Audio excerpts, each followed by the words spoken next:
You know, I really, 15. That's huge. That's huge. I could not believe my eyes when I saw the, you know, when he said 15 seconds, I hesitated a little bit, and I couldn't believe my eyes. So let me go into the exit data. Let's open. I just check all the data, and he didn't lie. It was 15 seconds. So I got, wow, how can he actually handhold the camera 15 seconds? So like my current That's amazing. That's current amazing. record is 8 seconds. So I have the image is 8 seconds. So like nothing fancy. I just took it next to me, you know, just at home here. But I managed about 8 seconds. That's as far as I could go. I don't think I could do anything longer than that. And I already see a little bit of shakiness in it. So I think 15 seconds is something. So let me bring up that photo there. It's crazy. Oh yeah, I'm excited to see that. Right. Okay. First of all, right. I don't know if you can see this, and it's probably a little bit dark, and it's actually quite hard to see. But like I mentioned, and it's not judging in terms of picture quality or anything like. It's all a bit of fun.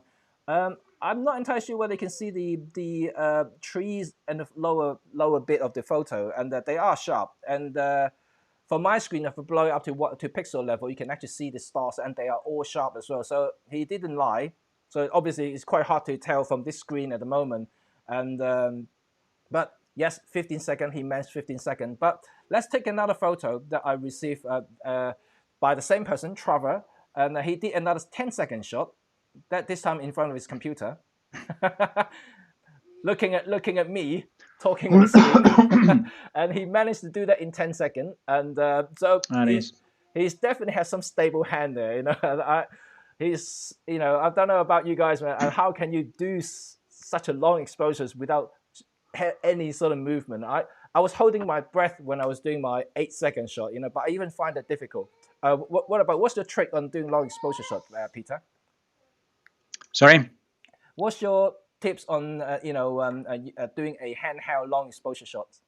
Well, first of all, you need to have a good hold of your camera, and the way to do it, the way I do it, is that I hold it on the hand that's below here. Is the one that I'm kind of like holding it, and then this the hand is only for just taking the image. Yeah, but don't you find that if you hold it, you know, like when you breathe, you kind of move up and down a little bit as well. Yeah, but then you do not breathe while you take the image. You just hold your breath. That's the only way, and you kind of like, and then everything is still, and you should stand, you know, your legs a bit apart. Yeah. So that it works better. Okay. Well, I tell you now, when I was doing my 8-second shot just now, I was trying to use the same technique, holding my breath, spreading my legs, hold it tight to your body, you know, really trying to minimize any movement. But you know what? Starting to shake, or at least I feel it was shaking. I can actually feel my own heartbeat. Oh yeah. And that's crazy. But let's show you another good shot. Right, this is by Trevor, and I did mention he's not judging about image quality, but this guy, Dicky from India, sent me this photo, 10-second handheld. But it's actually a very good shot, and just going to show you this. It's not bad at all, and this is a 10-second handheld shot. Very good, very good. And yeah, I'm pretty amazed, and I think if I go out in sometime when I do traveling, I do long exposure handheld shot. You know, I don't think I'll go as far as 10 seconds or like even 8 seconds. I usually do 2 to 3 seconds just on the safe side. And I mean, there's another shot that he sent to me as well, which is this one here, which got a little bit of light trail. So you can see here, and that's a 4-second shot, which is actually pretty amazing again. But this is 4 seconds. I think is very, very easily achievable with today's latest OMD cameras, especially the EM1 Mark III and the EM1X, because it has a better image stabilization system. Would you agree, Peter? Oh yeah, yes. It's as I said, my top is like 4 or 5 seconds, and I think everybody should do that with the latest cameras. It's amazing because I remember the era of film and old cameras, and then you had this rule of thumbs, and if you had a shot that is or the lens, let's say they had a 50mm lens on a camera, then 1/50 of a second was the fastest you could do, or I mean the slowest you could do. Yeah. And now we're talking about 4 seconds, and some even 15 seconds, 10 seconds. It's mind blowing.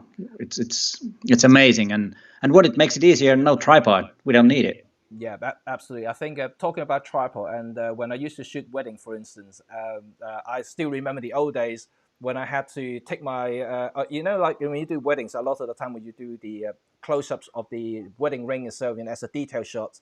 So you always have to use a macro lens and a tripod, because obviously you're doing macro, it's always very shaky, and without a tripod, it's basically impossible to do it. With or without lens IS on the body, it's still very difficult. Yeah. But now with the Olympus bodies, and I actually haven't touched my tripod for that type of shot for like 4 or 5 years now, because I can handheld a camera with the 60mm macro lens, with just a little bit of LED light just shining onto the rings. I could get the shot perfectly fine without anything, and that's the convenience of the image stabilization. I think it's a godsend for any photographers. And would you think, like in terms of stabilization itself, and do you think it's an essential thing? Like I know there was a discussions, when stabilization first came around. People were thinking, oh, I mean, you shouldn't, if you like to do long exposure shot, if you really are keen long exposure photographer, you really should use a tripod instead of relying on the image stabilization. Well, of course you could. Well, why not? But why? Why carry it around? Because it's a lot better. You can do a lot faster. Because always, if you have a tripod, and then it's not in a perfect spot, you need to move it a bit, and it might be some, different things on the ground. You need to adjust the legs and stuff. But with like this, you can crop it really fast, and you don't. I very seldom use tripod. Even when I do some corporate videos, if I know that the interview is going to be about 5 minutes, I will do handheld, because it looks a lot better than just on a tripod, and then I don't need to use any plugins to make it looks like a handheld shot. So in many ways, it's just better. Yeah, and I think that especially in the modern day, like digital camera industry, we're not just talking about photography now. We actually, a lot of us are starting to shoot video like you and I do now on the YouTube channels. Yeah. And having a stabilization really, really helps, because we use the same camera to do both things, photography and filmmaking at the same time. Oh yeah. And that stabilization really, can create some sort of stable footage, when you start recording yourself, or even just doing B-rolls, it's just way better than before. You have to like having a proper dedicated gimbal and to do that sort of stabilized shot. And now that you can really do something spectacular with just one camera without having to lug around all the accessories these days. Oh yeah. Yeah. No need of gimbal. I have a couple of them, but I might sell them. No use. So that's just fantastic. don't need it. It's a hassle, and it's actually a gimbal. You need to. There's a learning curve. It's not that easy actually. It looks easy, but when you start using it, all of a sudden your camera starts shifting if your hand is moving or something. But with the image stabilizer in the camera, or the stable, I will say the wrong stabilizer in the camera. It's of course. It's so much easier and faster and better. Yeah, and a quick question for you as well. And as you are the guru in the Olympus camera settings. There people ask me about the difference between the MIS1 and the MIS2, and what is best for what. And maybe you can explore a little bit with people who are watching now. Yeah, well, the other one I always forget. I think it's MSI1. Let me check. That has the digital. MIS1 has the digital. Yeah, that's what I use. I think it's better. It used to be the other way around. I remember having the EM1, the M5 Mark II. Then I did not have the digital on, but now later with the newer models, the digital version is better.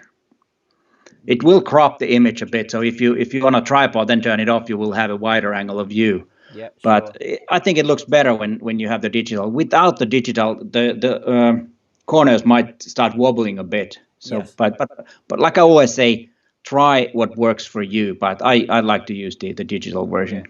Yeah. For my own experiences, if I do, let's say, a vlog when I'm walking and talking at the same time facing the camera, I use the MIS1 like you suggested, and it's cropped in a little bit, but it's definitely very, very stable. And it looks almost like someone is filming you with the gimbal. Oh yeah. So that's how good it is.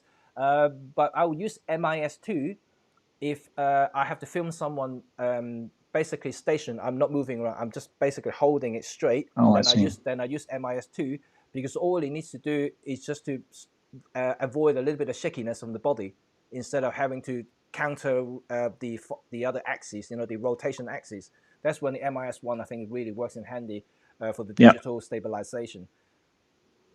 Maybe my hands are more shaky when because maybe I'm moving more than you are. So I'm older, so maybe my hands are shaking already. So that's No, why I no. like to use Well, the digital words, the okay, guys. MS1. Okay, Yeah. guys. Did you listen? Did you hear what Peter just said? He's older. Can you tell which one of us is actually older? I think we're both very very equal. You see. Yeah. So I think that kind of answer people's questions about the MIS1, MIS2. You do really have to try to see which one is best for your needs. But in general, I would stick with MIS1 almost all the time, and just because it does give you a better stabilized footage for videos, and obviously it doesn't matter so much in photography, depending on what you use, because you still can counter. Because all you do is taking a shot, which in that split second, rather than having some motion pictures going on, which is continuous rolling. So the stabilization point of view is more or less to counteract the actual camera movement or the lens movement more than Yep. anything else. So the choice of MIS1 and MIS2 is probably slightly more blur in the photography, but on video, it's definitely MIS1. I think is the de facto for any sort of filmmaker who will want to utilize the video features on the OMD bodies actually in general. Exactly. Yes. Right. Okay. Oh, that's a question for us, Peter. Right. Okay. I'm going to bring up the comment here. So, Peter and Jimmy, how long have you guys been photographers? Peter, go ahead. I've been professionally. I've been shooting since 1989. But I got my first camera when I was 7 years old. But I wouldn't consider myself a photographer at that time. But 1989, when I started, I was actually photographing school students because here in Finland, every fall, every student were photographed, and it's a business. Probably the same thing everywhere else. It's Yeah. in the States they usually they do a lot of senior projects, but there we shot the group shots and individual shots, and that was a heavy job. But the good thing about that job was that I have a very good routine. I can 2 minutes and I can make a portrait, no problem, and Okay. I'm already out of the building in 2 minutes if it's needed. And sometimes when doing executive portraits, you got the Yep. 2 minutes. Sure. Right. Okay. Let me see. I think someone actually talking about my audio is a little bit low. Let me just see if it's better now. Can you guys hear me better? Because I have the echo cancellation at the moment. That probably was affecting it. I'll just wait until that guy's come back to me. Uh, right. Okay. Right. About me though, I started photography. I think. Well, if I having my first camera, I was 15. I think I wasn't as young as Peter was 7 year old, but I had my first camera about 15 year old. I was using as a student camera. I was traveling around with that little point and shoot film camera. But when I started to get serious, is probably in 92, 93. That's when I really kind of got into photography. And I think some of you guys might have heard this before, that I started shooting travel photography, basically mostly relating to landscape and cityscape. There's not much people around, because I wasn't really a developed photographer, so like my conversation or my skills in terms of communication to subjects is not as good as what I am now. So like I was a little bit afraid, always a little bit shy in talking to people. But over time, you develop your skills and your confidence, and how it kind of became where I am today now, by doing like portraits and weddings and all the other stuff now. So yes, about 92. So it's quite a long time, I think, for both of us. Yeah, but you have done weddings also, because that's what when I had a studio here in Helsinki, I used to do weddings, and but that was the toughest job. I think you had a live show about wedding photography there a week ago, I think it was, and that was something that I did quite a bit.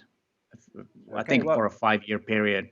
we have another question, since we Oh, talk okay. about like, us being a photographer. So now Robert asked, who inspired you to become a photographer? So Peter can go first. I don't remember it if I had any. I just wanted to be creative, I think it was. And I didn't really have I didn't know anything about when I started out as a photographer. It came maybe later.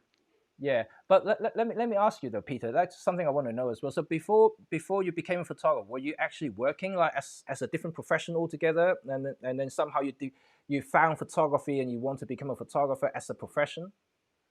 Yeah, actually it was, and I was studying economics in Helsinki University, and kind of like got bored with it and needed a job, and since I was doing photography as a hobby, So you're then pretty there good was at this. numbers Then then, I Peter. just started working and never graduated with the economics. So so I'm kind of like a college For dropout.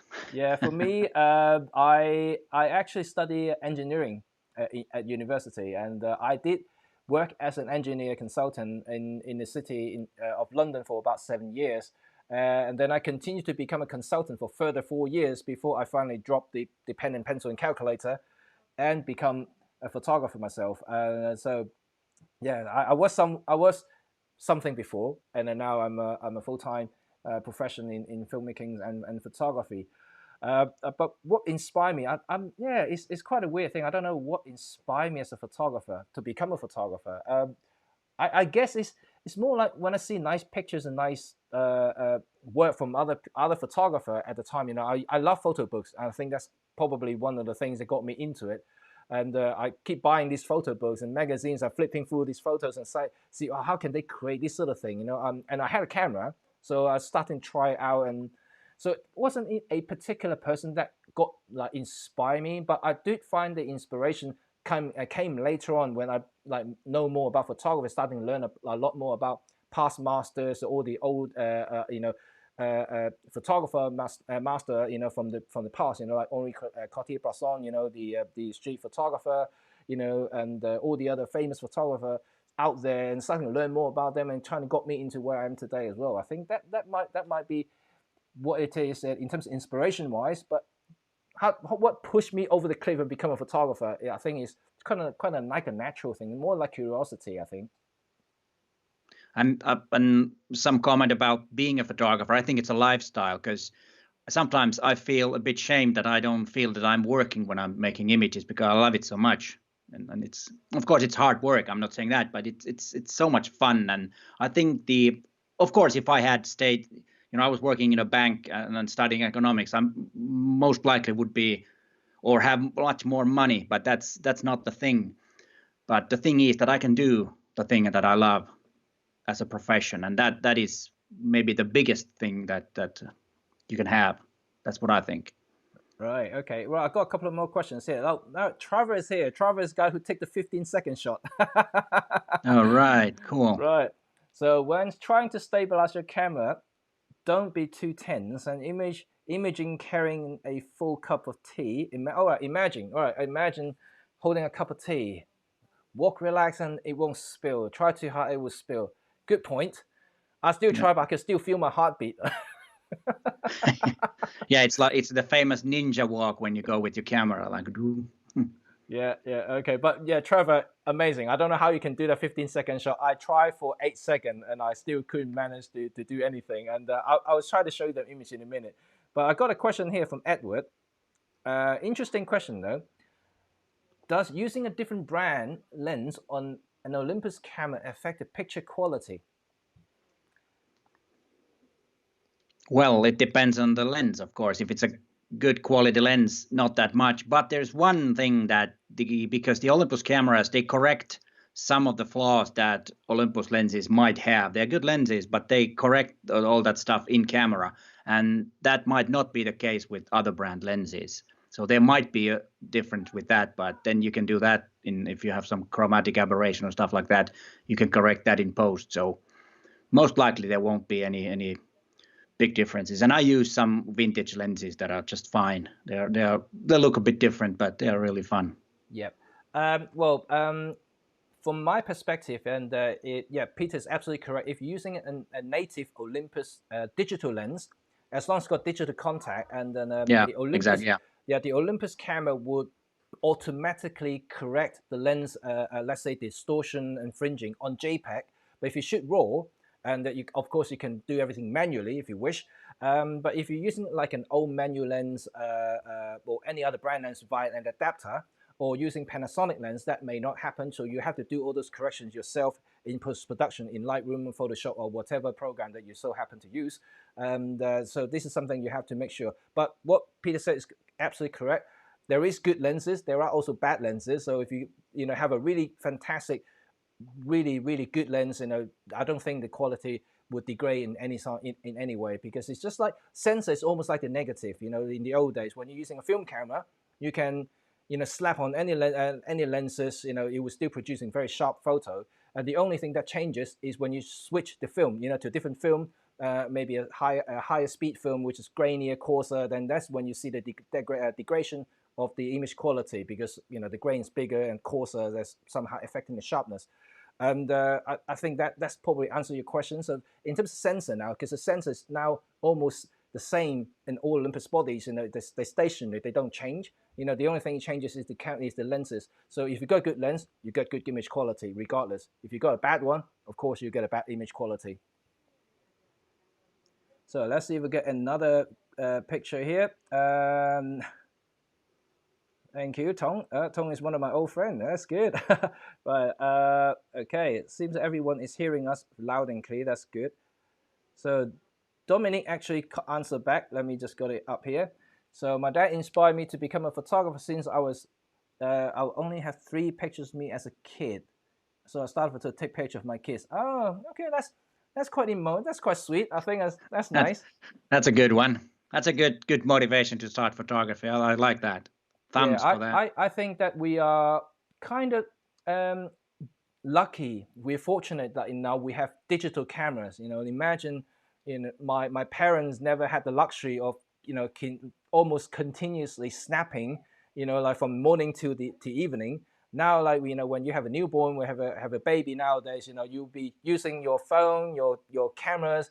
You basically keep shooting like every single day. You will have like tens of thousands or hundreds of thousands of photos in your hard drive.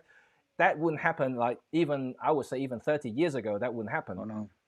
It's impossible. You have to buy film, and each roll costs money to develop, and you only have 36 exposure maximum, on a 35mm format.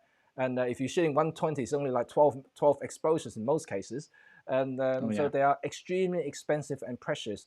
That's why sometimes when you look back at when I was a kid, these photos are very valuable to me because there aren't many. And I think it's a good way that now that inspires you to take more photographs. That's a really, really nice one. I think that's a nice touch. Okay, let's see if I got another one here. And right, people still can't hear me. Can you guys hear me? That's weird. I can see my volume bars quite high, so I wonder why. And okay, right. Edward came back in here. If I use a Panasonic 16mm lens on Olympus EM5 Mark II, okay, it's the same question, I think. And regardless what lens you use, even from Panasonic, if it's a good lens, Panasonic has a lot of good lenses, like all the Panasonic Leica lenses are fantastic, and some of the pro lenses are also very good as well. And those lenses should produce really high quality photos. The only difference is that they won't be corrected in the camera. And the only way you can correct them in the camera is when you use a Panasonic body. Similarly, like vice versa, if you use a Olympus lens on a Panasonic body, they won't correct the same thing. And so I think you have to make sure they understand that. But this is easy fix in most cases. In Lightroom and Photoshop, you can actually enable this fringe removal. It's very straightforward. Just one button, a slider there. Just depending on how severe the fringing is, or the barrel distortion is, once again, there's a slider there, just very easy to correct. So I don't think you should worry too much. If it's a sharp lens, it will be sharp. So that won't change at all. Yeah, exactly right. Okay, Jimmy. Okay, right. My volume is still a little bit lower. That's okay. Yeah, I will try to talk louder, but I don't want to scream. Okay, right. Okay, that's a question here from Leon. And will Olympus make the Olympus workspace better in the future with more advanced functions? There is always rumors about cameras and lenses, but not on the possible Olympus workspace update. Yeah, I would hope that they would make it faster. I think it's a very good editing software, and it's free. And you only need is your serial number from your Olympus camera, and you can use it. But it's a bit slow, which is a pain when you start working with it. But there's a couple of good things about it. The one thing is that you can, if you use the art modes, for example, those art mode things will show also in raw images. And that's I think it's a good thing if you like to use the art modes. I don't. I think they're ridiculous, but that's another story. And in that way, it is a good, and it's always good to have it because when there are new cameras on market from Olympus, it will day one it will support the raw files. It takes a couple of weeks from Lightroom to do that. So in that regards, it is a good software. But I really hope that they would make it faster and add some features. Especially, I would like to have some local adjustments. Now it's only global, so you can only adjust the whole image. You cannot just adjust just a part of the image. But I think it's getting better, and I hope so. Yeah, well, I think this is not just exclusive to Olympus. You know, all camera manufacturers have their own editing softwares, and I think the reasons why like, the likes of Adobe's and like Capture One, all the other bigger companies took over is that they are just pure software house where they invest all the money and R&D on the software development, while Olympus, you know, they are a camera company, optics company, where they spend majority of the effort in making sure that the camera and lenses perform, you know, perfectly. The software kind of on the sideline at the moment, but I do agree. You know, I think that it would be nice for them to make the workspace faster. That's something I did experience when I use workspace. It's a little bit sluggish. Not that it's not powerful, but it's just a little bit slow. And but one thing that I haven't tried, I'm not sure whether you try, Peter. You know, if you connect the workspace with the EM1X or the EM1 Mark III, I think you can actually utilize the digit TruePic sensor, a TruePic processor, to speed up the process a little bit. Yeah, but it doesn't have all the features. Then it has the same features as the camera has, so it's a bit of different software actually. It's more like basic editing, you know. Yeah. Right, I see. Okay. Oh, Robin's here. Good morning. Is it good evening now? I think good evening, Robin. How are you? I think you're gonna join Peter later on, aren't you? Yeah, and actually, I don't know why Robin is up because he's supposed to be on my live stream at 3 a.m. Malaysian time. Go to bed, Robin. if you guys don't know who Robin Wong is, he's once again another counterpart of us in Malaysia, and he's a great photographer, educator, and also a YouTuber now as well. So like we are part of the Michael Forsgard Olympus YouTube community, so to speak. We're all members of it. I see Matti Sulanto is here too. So yeah. Oh wow. Yes. Now we're only missing Rob Trek. I don't know if he's here. Rob, what's the time in the States now? I think it's probably morning at the moment, actually. Yeah, it is. Yeah, early morning. Yes. Right. Robin actually said that it's only 10:30 over there. So okay, it's still early. It's still early. You're a grown up now. You don't sleep until 3 a.m. until you finish Peter's live. Yeah. Right. Fantastic. Yeah. Let's see if I can bring up another questions here. And okay, that's interesting. Right. One of our dear friends here saying that, do you think any Michael Forsgard cameras will become a collector's item one day? I think some of them already are, like the first one. I think it's EP1. I think it was the Pen series camera. I think to me, it would be the Pen F. Even though you can still buy them at the moment, but as soon as the stock runs out, I think it's as soon as the stock runs out, and that will become a collector's item.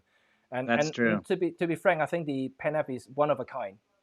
Oh, it is. Yes, it is. That's true. It's such a beautiful camera, and I know a lot of people ask me the same question. You know, when Mark II is going to come out? Of course, you know, even if we knew something, we can't say it. But I mean, I do hope that there will be Mark II. You know, they will continue the Pen F line in the future, because I think it's a fantastic camera. It's a unique camera with a unique feel to it when you hold the camera and start shooting with it.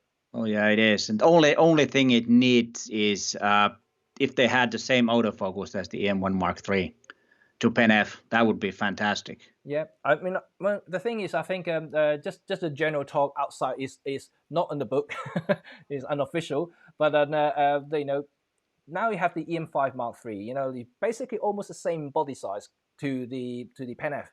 So technically, you know, they can actually include all those features with the latest hybrid AF with the phase and contrast detect AF, same tracking capabilities, all into the same body, you know, and without much problem because it's the same size in terms of body wise. And so, I mean, I'm looking forward to it. You know, if they're ever going to make a Pen F2, I think that that will be once again my favorite camera if that ever comes out. And because Yeah. I've been shouting about the Pen F, you know, for the last few videos now, and to say, you know, even though I have the EM1X for my work, I have the EM1 Mark III they're filming on right now. But the Pen F is still holds a very special place in my heart. And every time when I go up to do street photography, I actually use the Pen F instead of my EM1 Mark III or the EM5 Mark III.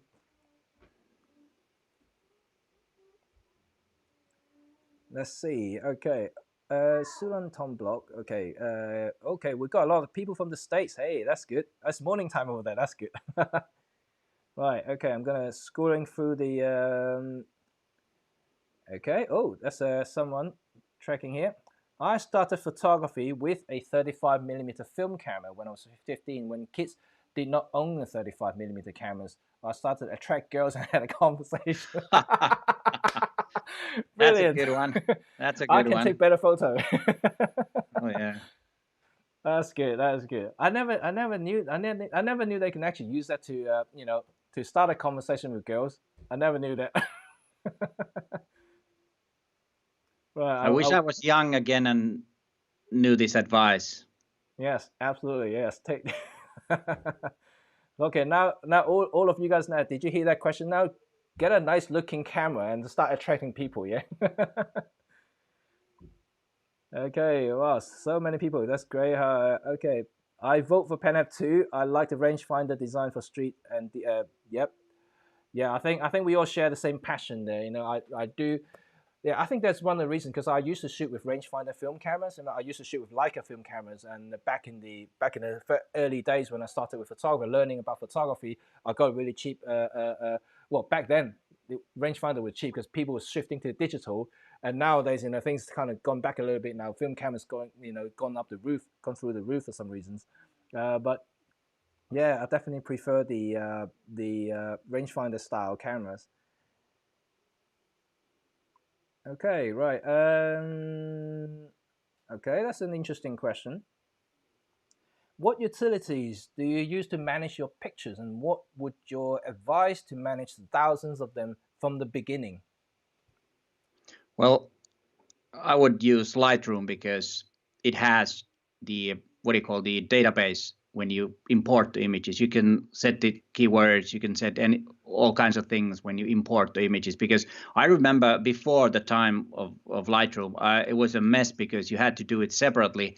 And guess what? It usually didn't happen. So I had lots and lots of images that I didn't know where they were. Now I know exactly where they are, and I have keywords and I also have the file structure day by day, and you know it's really fast and easy way. And then of course remember to have backups of your hard drives because you know that there are only two types of hard drives: those that are broken and those that are not yet.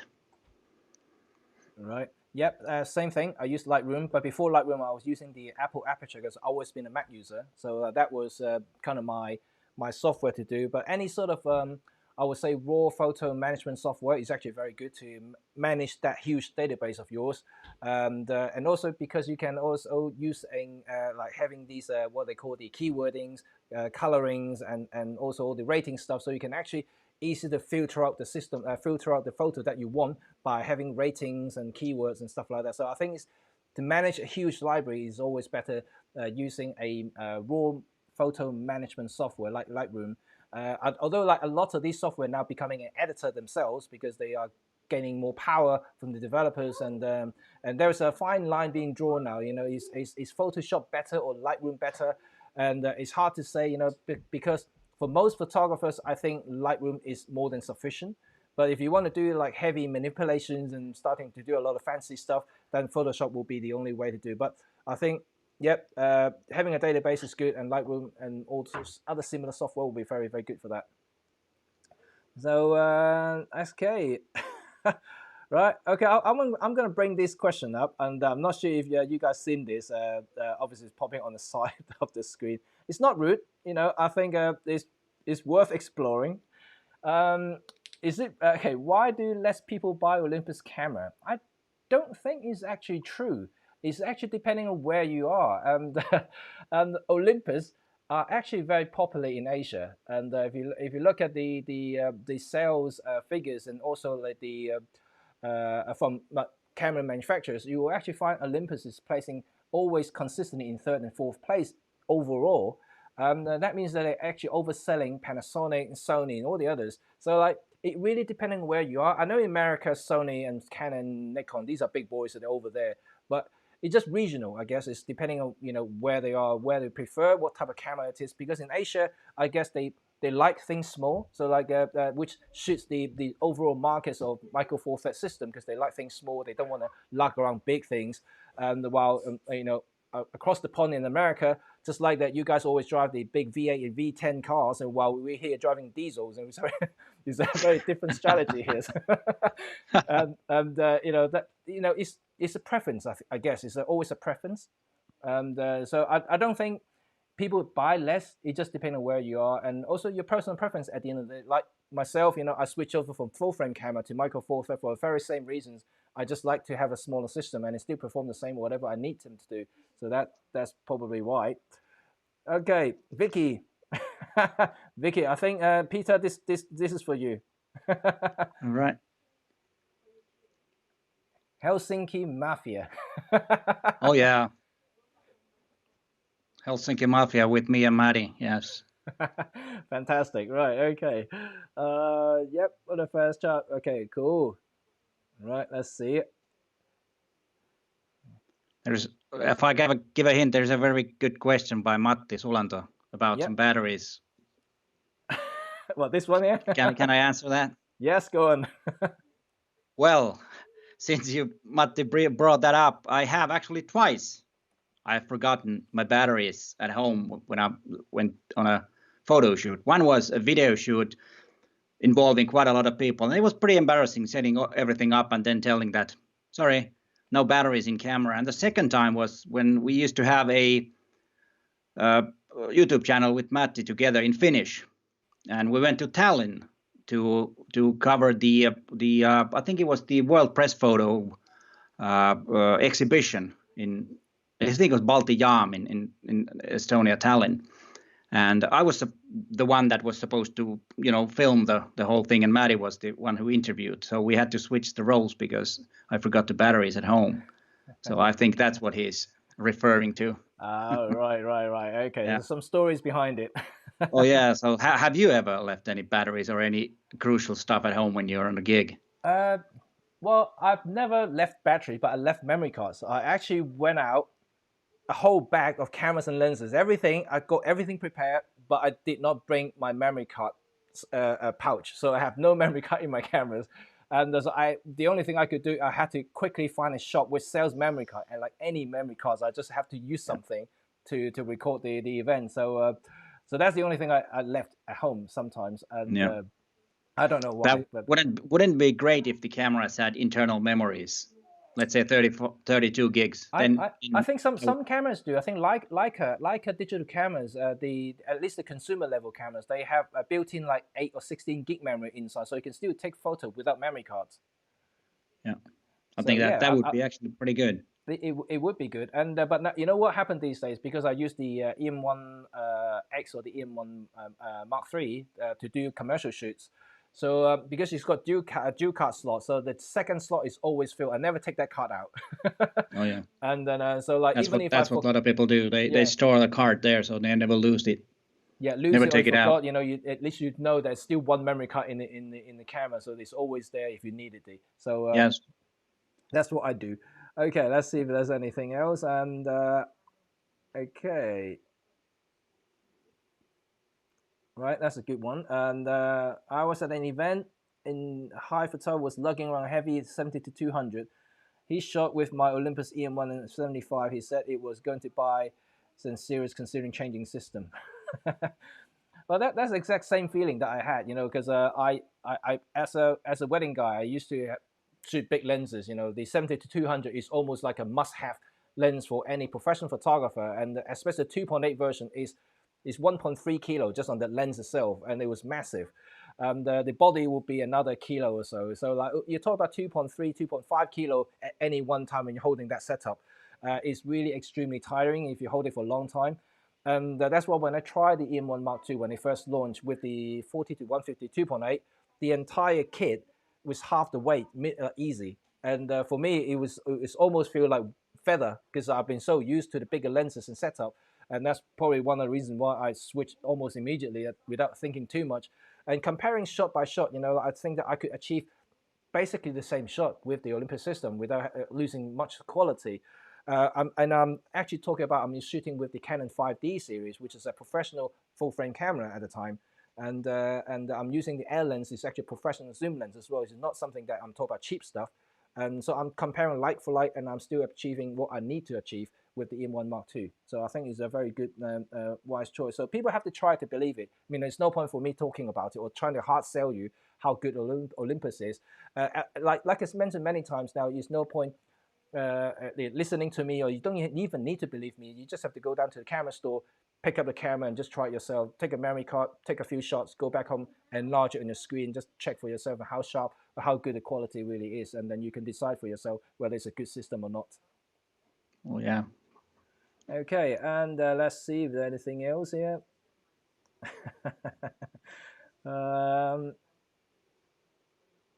Right, that's one. My first. Oh wow, there's some hardcore stuff here now. My first camera was a Polaroid Instant. I wanted a camera after seeing moon landings in '69 and Hasselblad. Didn't know what they were back then. Wow. Okay, that's some old stuff you talk about there. And do you still shoot? Do you have instant camera, Peter? No, I don't. I don't. But it's actually quite popular with the bit youngest generation than I am, because I went to a party where there were all the other people were a bit younger than us, and they had quite a lot of Fuji Instax, I think it was, the camera. But the funny thing was that they took the picture, then they copied it with their mobile phone and sent it to the social media. So I was like, what's the point? Yeah. But Well. it is actually, and actually Fujifilm is making the most money with Yeah. with that system, with the films and everything. It's not very cheap to do. So it's quite popular actually, but I don't have any. No. Yeah, absolutely. And Vicky bring up a good point about when we were talking about the what software we should use to manage thousands of photos, and she put out a good point about keywordings and photos, and like putting ratings in the photos so you can easily manage them when you want to select things that you want. You just type out the keywords and then it bang, the whole thing, all the photo with that keyword just jumps out. So that's how easy it is if you want to, starting photography is taking lots and lots of photos and you want something to manage it. So this is the way to go. Thanks, Vicky, for that. And looking to buy a third-party grip for EM5 Mark III, right? Peter, since you're a Mark III, EM5 Mark III enthusiast, you can answer that question. Just to check it. Where is it?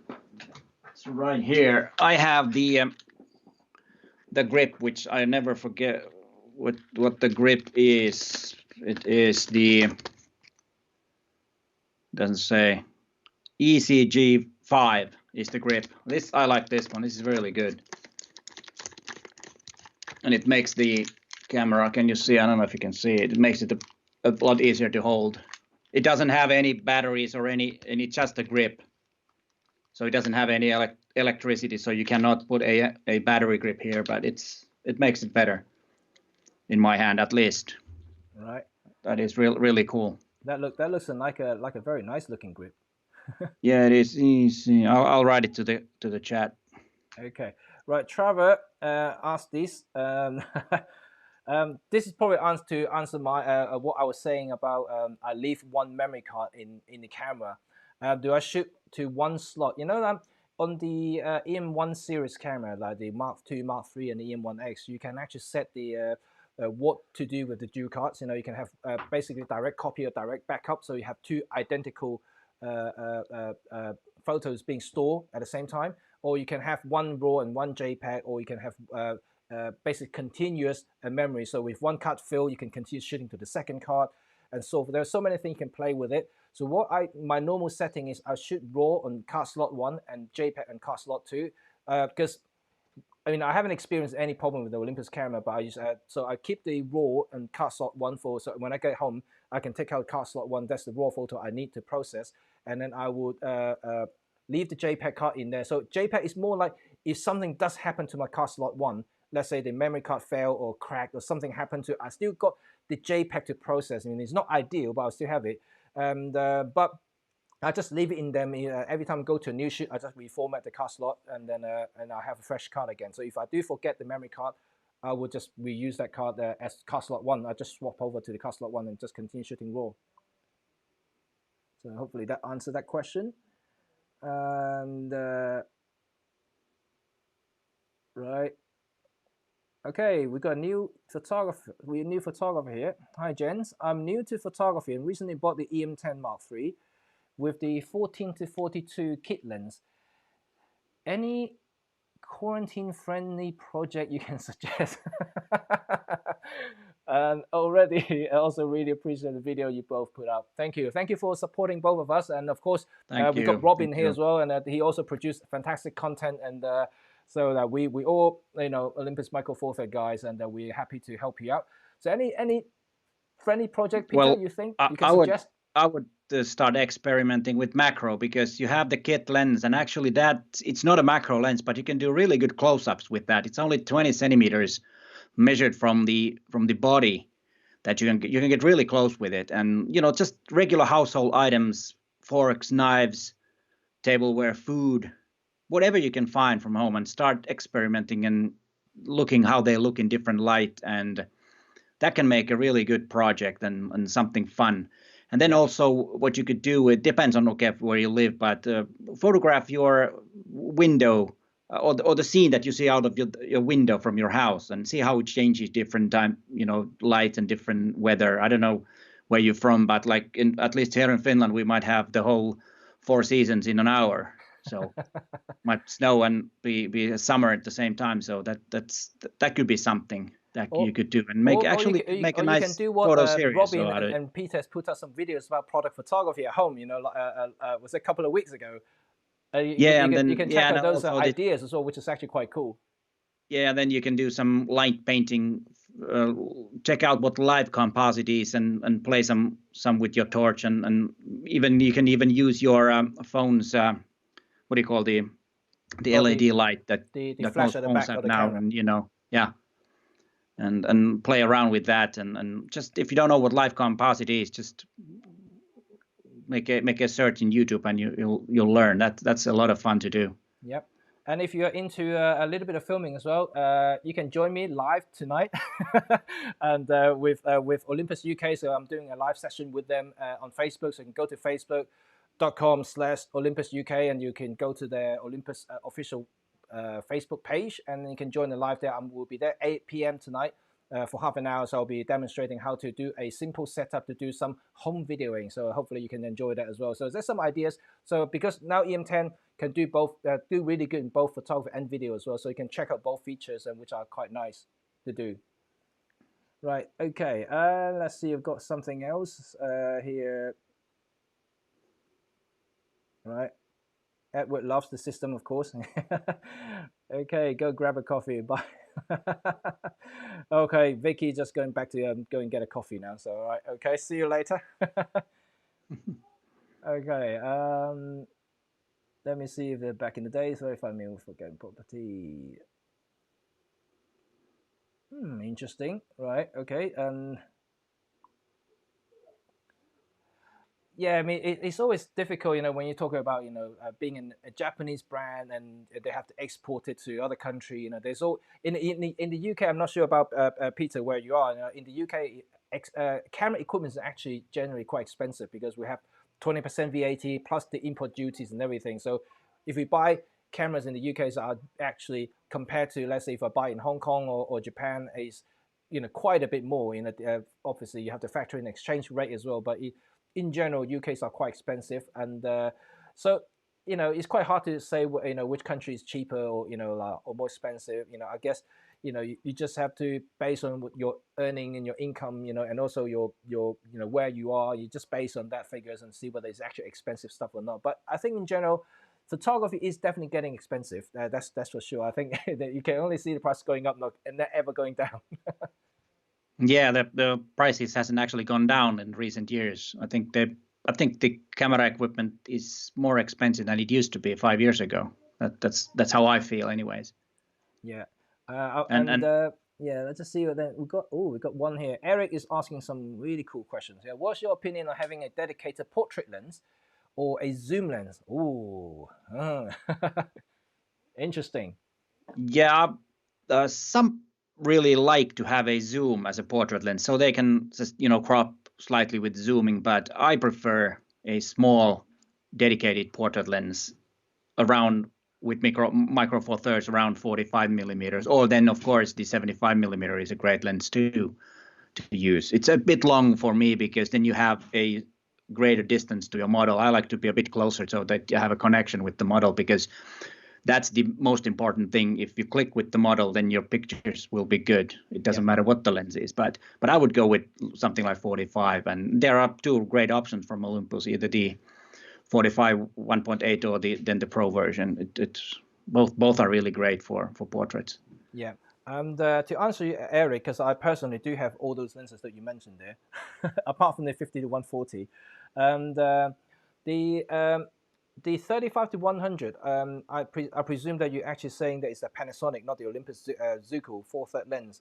So that is actually a pretty cool lens, and it's quite small as well. But if you are if you are shooting portrait, almost like your only thing to do, then I think it's better to get a dedicated portrait lens, like 42 or 45 millimeters on micro four third platform. 75 it's a very good lens, and don't get me wrong, depending whether you can utilize the space, and because 75 is equivalent to 150 in full frame, so it's quite a long lens. So unless you're constantly doing headshot, otherwise if you want to do like a full body or half body shot, you will need to step quite far away from the subject to do it. And like Peter, I like to get a little bit closer to my subject when I do portraits, so I tend to use a 45 on the Olympus system. And sometimes I even use a 25, and so depending on what sort of thing I do. But zoom lens is good in a way that you can do candid moments when you kind of step away, can utilize the zoom and not really trying to intrude the space and let them do things. They also have the flexibility to change the focal length if they move closer or further away. So I guess it really depending on your usage, and you have to understand your type of photography, what sort of thing you actually do.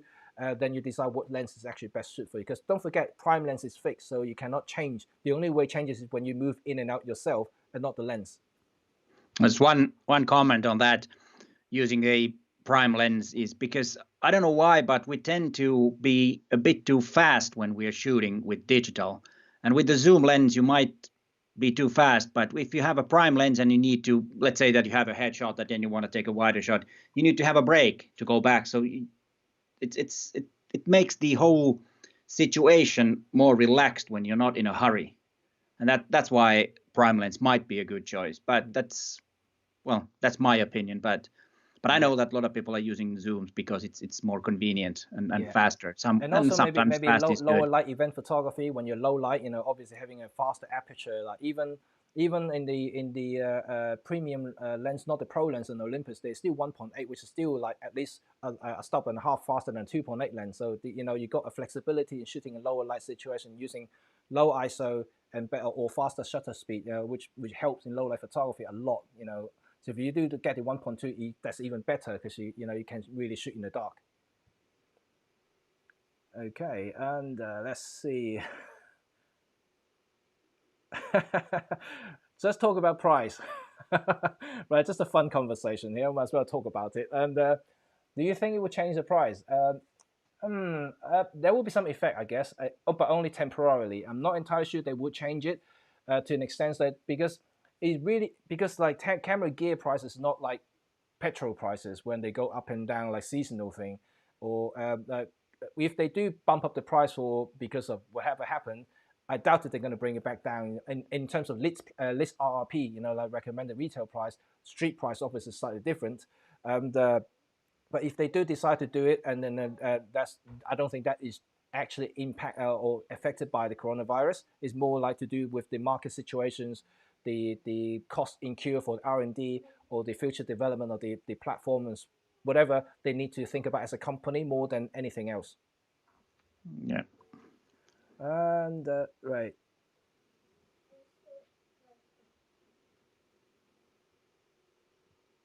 Okay. Leroy talked about macro stuff and get some cheap extension tubes. Yeah, I think extension tubes are really good accessories to have. They are really cheap, and if you want to get close, like really close to macro shots, I think extension tubes are the way to go. But you have to use Yeah, manual I think focus because you lose extension tubes are you a lose really I good think way to electronic start communication, macro isn't it? photography. Oh, okay. Peter, have you tried this lens? Which lens are you talking about? This one here, Panasonic 10 to 25 1.7. No, I haven't, but I think Matti Sulanto might still have one. I'm not sure, but I will test when the situation gets better and we can hang out and make a video about it. And I will. Because that's an interesting lens. It's really something that Olympus should do also, because that's really interesting lens. Yeah, it's a But I haven't fast, tried it. constant aperture, wide-angle zoom lens, which is actually amazing Oh yes, it is. It's quite big though, but and heavy. and heavy. Yeah, it's a huge lens for micro four thirds, but sometimes we just have to carry around big stuff. No, but I think it's a good video lens for sure. So, like, Paul has another question here: is the built-in ND filter function on the EM1 Mark III good enough to not use traditional filter? I think I got questions like this before, but what's your point on it? What's your take on it, Peter? I think it is. If you don't need anything darker than ND32, which is 5 stops. If you need more, then you need an extra one. But up till for 5 stops, it's excellent. And it's exactly the simulation is. You can't tell apart if you use a real filter or the ND filter. It's exactly the same. Yeah, it's a really good feature, and especially for 7 to 14 millimeter, the f2.8 zoom, which has this huge adapter from third-party adapter to get a filter which are about this big, and on that one it's really good. Yeah, and I second to Peter's comment there. I think Live ND is very useful. I actually used it creatively for my portrait shoot when I was trying to get the traffic moving, blurring behind it. I showed some of you guys the pictures before, and I think Live ND is actually very useful. But having said that, I do notice that if you're a dedicated long exposure photographer, and let's say if you want a 10 stop shots, I think using a traditional filter still will produce better results than a Live ND. But if you are let's say just a normal guy, just want to touch on the ND side of slightly longer exposures every now and then, not a dedicated guy, then the Live ND feature will definitely satisfy your needs, and it's actually very, very good. No, don't get me wrong, it's very good, but you are very meticulous, very particular in long exposure shots. I think the traditional filter will still be the way to go, and perhaps in the next few generations of software development might bring the Live ND even smoother in the future to make sure that it looks like more authentic compared to the traditional filters, because you will see the difference, especially for longer exposure shots, like let's say 30 seconds or like or plus. That means you will definitely see the difference there. So Carl got another question here, and do Olympus has any data sheet showing what's a sweet spot on all the lenses in terms of sharpness? I think in general, Peter, you probably agree as well. I think generally, like any lenses, any design, usually, 4 to 6.3 are kind of like the sweet spot, I think, for any lenses. Yeah, just about right. Yeah, and unless you're going for the pro lenses, the 1.2 pro lenses, they are slightly different because they are tailored for wide open shooting, which is 1.2. So like by the time you use 2.8, it's almost reaching the optimal on the 1.2 lenses. That's from my own experience. Because I don't think it gets better after 2.8. It's more or less the same, and the only difference is depth of field. But then, but in terms of sharpness, it's just as sharp as any other. aperture setting, you know, unless you're going for f11, like 16, and that's what's having diffraction, then that would be like really bad again. But like in general, I think 1.2 lenses are tailored for wide open shooting. So like by 2.8, you are pretty much getting optimum. But all the other lenses, regardless what they are, I think 4 to 6.3 are usually the sweet spot for any lenses. And let's see how many cameras. Right, how many cameras do you guys own? I own 4. My wife is mad, and I want to buy more. I guess as a professional, I have the excuse of having more than I need. Yeah, exactly. Me too. And I always said, because nowadays people are saying that what defines a professional photographer, and I always say that they don't have to justify a new camera to their wives. You get I that, think Dominic? that's the main difference. So like all you need to do is just say that you're a professional now. Yeah. Right. That's his follow up. I'm gonna buy the 40 150 with 2.8. Well, Dominic, all you can say that to your wife is that you're gonna need that lens to take to get paid to shoot at sporting events. So that's your getaway.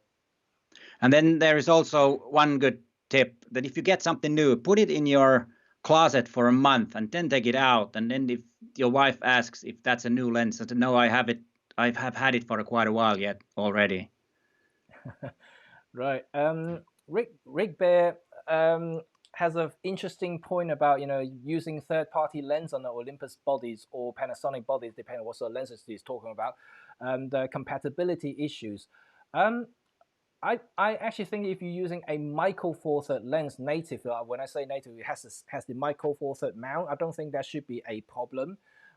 In terms of compatibility, you're more likely to talk about certain features like the aperture ring on the Panasonic lenses, on some of the Panasonic lenses, like the Panasonic Leica series. They all have an aperture ring, and that won't work on the Olympus body. That's for a fact. But then, of course, you just use the dials that you normally would with the Olympus lens to change the aperture and shutter speed.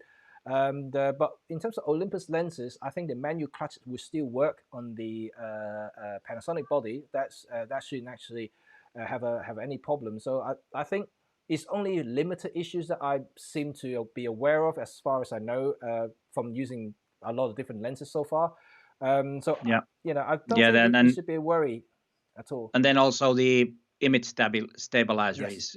is an issue. So turn off either if you have an Olympus body and a Panasonic lens, then just turn the off from either body or lens. They won't sync, and that might cause a problem. Otherwise, there shouldn't be any problems. Yeah. So you just use it as a normal. This basically switch off the lens stabilizer because it's better with the body anyway. Right. Okay. That's one for you, Peter, I think, and then there we go. On diffraction. Which one? Which question? Because there's a bit delay. I can't see it on the screen yet. Right. Okay. So last couple of questions I'm going to answer, and I think we should end this stream today. It's been going on for over an hour, actually, longer than I expected. Oh, well. Yes. Been a lot of questions. Yes, and well, just one funny comment from Vicky. When you get to my age, you don't sell camera, you end up with a lot. I like that. That's true. That's true. Yes. All right, good. So I think that's probably the end of the thing. But I would like to use this opportunity, of course, to say to you guys, thank you, Peter, for joining the live session. Thank you very much. My pleasure to be here. We did meet a lot of fun again in London. Was it a couple of months ago now? I can't remember now. It was in February. Yeah. I can't believe it. You know, like all this situation that we're encountering at the moment. It's only a couple of months ago. I met Peter like outside in London, and now we're all sitting at home. Oh yeah. And once again, also thank you guys for sending me all those photos, and also Trevor as well. Sending me that 15-second long exposure. So obviously I can't really see from this screen here, but it's amazing how you can handle 15 seconds beyond my skills and ability. But also Dickie for sending me this shot. I think it's a pretty shot, even though it's a 4-second shot. I think it's a very nice long exposure handheld, and that shows you that now modern day micro four third camera with image stabilizations are actually very, very capable, and you don't really need a tripod to achieve shots like this. And in the old days, you will need it, and also you need a remote trigger as well, which is actually very cumbersome when you come to do this type of photograph. But nowadays, you can just hold the camera, go out and shoot. So go out and explore, trying to utilize this amazing image stabilization that's in your camera right now. And by all means, explore at home now as well. So you can do some light painting and slow shutter speed, and like Peter was just said earlier, it's all part of the fun. And now you've got lots of time at home, you might as well just hold up your camera and try everything that it has to offer in the camera menu system. Okay, so that's it, guys, and thank you again, Peter. So hopefully I will probably join you later on your stream, and then depending on how long my own stream and with Olympus later on. I think we're kind of happening at the same time as well. So if I finish my one early, I'll definitely join you guys and speak to you later. Oh yeah, that'll be fine. Yeah, okay, well, guys, you're very welcome. Thank you for joining us again, and all of you guys have a nice day, and remember, stay home, and hope everything, whatever happening at the moment, is going to be over soon. We can all be enjoying the outdoor once again, having your camera and taking some great photograph outside. So until next time, remember you can join me today at 8 p.m. London time at Olympus UK Facebook page. I'll be doing a live session there as well, talking about filming at home. So that might be something of your interest. So if you want to go, just I'm going to put the link in the description so you can check that out later on. So anyway, so thank you, Peter, and then thank you guys for joining us. I shall see you all later. Bye for now.